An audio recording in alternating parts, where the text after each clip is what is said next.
പ്രിയമുള്ളവരെ, ജീവിതമെന്ന് പറയുന്നത് സമുദ്രത്തിൽ കൂടെ പോകുന്ന ഒരു കപ്പലിന് തുല്യമാണ്.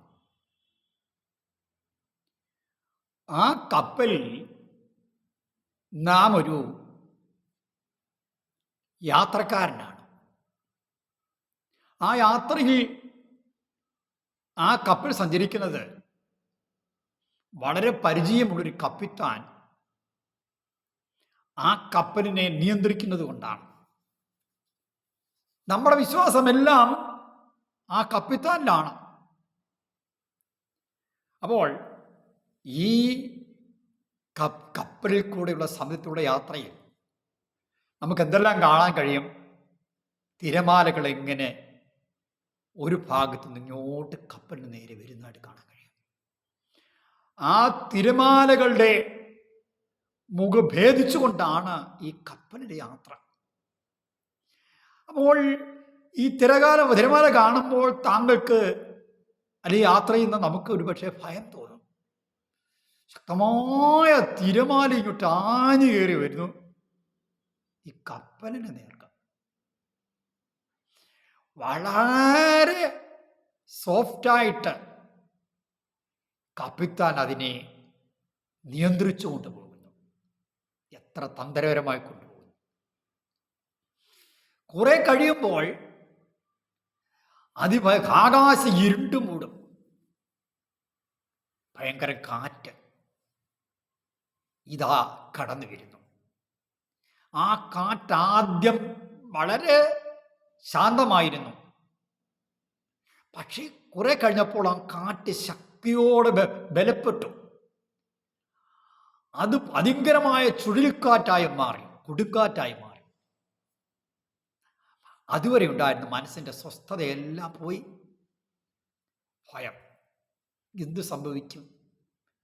ഈ തിരമാലകളുടെ മുകളിൽ കൂടെ കപ്പലിങ്ങനെ ആടി ഉലയാൻ തുടങ്ങി. നമ്മളും കപ്പൽ യാത്ര പരിചിതമില്ലാത്ത നമ്മളും ഇങ്ങനെ ഇനി എന്ത് സംഭവിക്കുമെന്നറിയാതെ ഇങ്ങനെ ഭയപ്പെട്ടിരിക്കുക. പിന്നെ നമ്മുടെ ഒരു വിശ്വാസം, കപ്പലിനെ നിയന്ത്രിക്കുന്ന കപ്പിത്താൻ ഇതുമായി നല്ല പരിചയമുള്ളവനല്ലേ, അതുകൊണ്ട് നിശ്ചയമായിട്ടും എത്തേണ്ട തുറമുഖത്ത് എത്തിക്കും. Price the Lord. നമ്മുടെ ജീവിതം ഞാൻ ആരംഭ പറഞ്ഞു, കപ്പലിലൂടെയുള്ള നമ്മൾ എത്തേണ്ട സ്ഥലത്തേക്കുള്ള ആ തുറമുഖത്തെക്കൊണ്ടൊരു പ്രയാണമാണ്. ഈ പ്രയാണത്തിൽ നമ്മളെ അഭിമുഖീകരിക്കുന്ന ആ ഭയങ്കരമാകുന്ന തിരമാലകൾ കാണുമ്പോൾ നമുക്ക് ഭയം തോന്നും. നമ്മുടെ ഈ ജീവിതമാകുന്ന ഈ കപ്പലിൻ്റെ കപ്പിത്താനെ, ഒരു രക്ഷിക്കപ്പെട്ടതിൻ്റെ കപ്പിത്താൻ എന്ന് പറയുന്നത് കർത്താവാണ്, യേശു കർത്താവാണ്.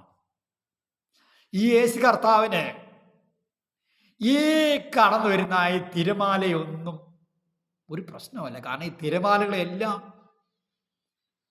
വലിയവനാകുന്ന കർത്താവ് പിതാവായ ദൈവത്തോടും സൃഷ്ടിച്ചതാണ്. അവൻ്റെ സൃഷ്ടിപ്പിൽ യേശു ദൈവത്തോടു കൂടി ആയിരുന്നു എന്ന് യോഹന്നാന്റെ സുവിശേഷം 1-ാം അധ്യായത്തിൽ നമുക്ക് കാണാനായിട്ട് കഴിയുന്നു. ആദ്യം വചനം ഉണ്ടായിരുന്നു, വചനം ദൈവത്തോടു കൂടിയായിരുന്നു, അല്ലേ? വചനം ദൈവമായിരുന്നു. അവനെ കൂടാതെ ഒന്നും ഉളവായില്ല, കർത്താവിനെ കൂടാതെ ഒന്നും ഉളവായില്ല, അല്ലേ? നമ്മൾ വായിക്കുന്നുണ്ട്. അപ്പം നമ്മുടെ കർത്താവാണ് ഈ സമുദ്രം സൃഷ്ടിച്ചിരിക്കുന്നത്. ജീവിതം നാം സഞ്ചരിച്ചു കൊണ്ടിരിക്കുന്ന പ്രശ്നം നിറഞ്ഞ ലോകത്തെ സൃഷ്ടിച്ചിരിക്കുന്നത്. ഈ യേശുവിനെ നമ്മുടെ ഹൃദയത്തിൽ രക്ഷിക്കപ്പെട്ടതിലൂടെ, കർത്താവും ദൈവമായി സ്വീകരിച്ചതിലൂടെ നമ്മുടെ കർത്താവ് നമ്മുടെ ഹൃദയത്തിൽ വന്നു കഴിഞ്ഞു. ഇനി നമ്മുടെ ജീവിതത്തിൻ്റെ പ്രയാണത്തിൽ ഈ ഭയങ്കരമാകുന്നതായ തിരമാലകളുള്ള പ്രശ്നങ്ങൾ വരുമ്പോൾ നമ്മുടെ കർത്താവിൻ്റെ നാമത്തെ ഒന്ന് വിളിച്ചപേക്ഷിച്ചാൽ മതി, കർത്താവിനോട് പ്രാർത്ഥിച്ചാൽ മതി, കർത്താവിനൊന്ന് ആശ്രയിച്ചാൽ മതി, കർത്താവിനെ ശരണപ്പെട്ടാൽ മതി. അവിടെ ആ തിരമാലകളെ ഭേദിച്ച് മുന്നോട്ട് പോകാനായിട്ട് കഴിയും. പിടിച്ചു നിൽക്കാൻ വയ്യാത്ത നിലയിൽ സാഹചര്യങ്ങൾ മാറി മറഞ്ഞു വരുന്നു. അതിഭയങ്കരമായി കാർമേഘത്താൽ മൂടിയ ഒരു ആകാശാന്തരീക്ഷം, അതിഭയങ്കരമാകുന്ന കാറ്റ്, അതിഭയങ്കരമാകുന്ന കൊടുങ്കാറ്റ്, നേരത്തെയുള്ള തിരമാല പോലെയല്ല ഇപ്പോഴത്തെ തിരമാല. ഭയങ്കര ഉയരത്തിലേക്ക് പൊങ്ങി കപ്പലിനെ കൂടെ പൊക്കി ആകാശത്തേക്ക് കൊണ്ടുപോകുന്ന പോലെ നമ്മുടെ ജീവിതത്തിൽ നേരെ ആഞ്ഞെടുക്കുന്ന കൊടുങ്കാറ്റാകുന്ന പ്രശ്നങ്ങൾ, തിരമാലകളാകുന്ന പ്രശ്നങ്ങൾ, അതേ പ്രാണഭയമുണ്ടാകുന്നതായ നിലയിലുള്ള പ്രശ്നങ്ങൾ. ഇന്നാൾ താങ്കൾ അങ്ങനെ ഒരു അവസ്ഥയാണോ? അങ്ങനെ ഭയപ്പെടുന്ന അവസ്ഥയിലാണോ? താങ്കളുടെ ജീവിതത്തെ നിയന്ത്രിക്കുന്നത് ഇവയെല്ലാത്തിനും രക്ഷിക്കാൻ കഴിയുന്ന, ഇതിനെല്ലാം താങ്കളെ അതേ വിടുവിക്കുവാൻ കഴിയുന്ന, ഇതിന് നടുവെ സഹായിക്കാൻ കഴിയുന്ന ഒരു കപ്പിത്താനായ യേശുവാണ്. Praise the Lord. കഴിഞ്ഞകാല ജീവിതാന്തരീക്ഷത്തിൽ താങ്കൾ വളരെയേറെ പ്രശ്നകലുഷിതമായ അന്തരീക്ഷത്തിൽ പോയ വ്യക്തിയാണ്, പ്രതികൂലം പോയ വ്യക്തിയാണ്, കഷ്ടത്തിൽ പോയ വ്യക്തിയാണ്. അവിടെ ഒന്നും താങ്കൾ തകരാതെ നിന്നതിന്റെ കാരണം അവിടെയെല്ലാം താങ്കൾക്ക് വേണ്ടി പ്രവർത്തിച്ച ഒരു യേശു ഉണ്ടായിരുന്നു. നിന്റെ കാൽ കല്ലിൽ തട്ടിപ്പോകാതിരിക്കുവാൻ കാര്യങ്ങൾ വഹിച്ചവൻ. Price the Lord.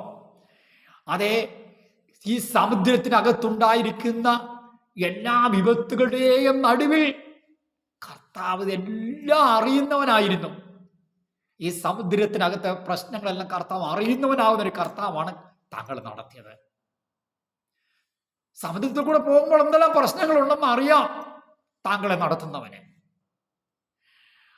അതെ, അവന്റെ വലങ്കരത്തിൽ താങ്കളുടെ കരം കൊടുത്ത് താങ്കൾ യാത്ര ചെയ്യുമെങ്കിൽ, താങ്കളുടെ ഹൃദയം കർത്താവിലേക്ക് ചായുമെങ്കിൽ, താങ്കളുടെ ആശ്രയം കർത്താവിലാകുമെങ്കിൽ, കർത്താവ് താങ്കളെ നീ വെള്ളത്തിൽ കൂടെ കടന്നാൽ അവൻ നിന്റെ മീതെ കവിയുകയില്ല. ഭയപ്പെടണ്ട, ഞാൻ നിന്നോട് കൂടെയുണ്ട്. ഭ്രമിച്ചു നോക്കണ്ട, ഞാൻ നിന്റെ ദൈവമാകുന്നു. ഞാൻ നിന്നെ ശക്തീകരിക്കും, ഞാൻ നിന്നെ സഹായിക്കും. എൻ്റെ ബലമുള്ള ഭുജം കൊടുത്ത് ഞാൻ നിന്നെ താങ്ങും. Praise the Lord.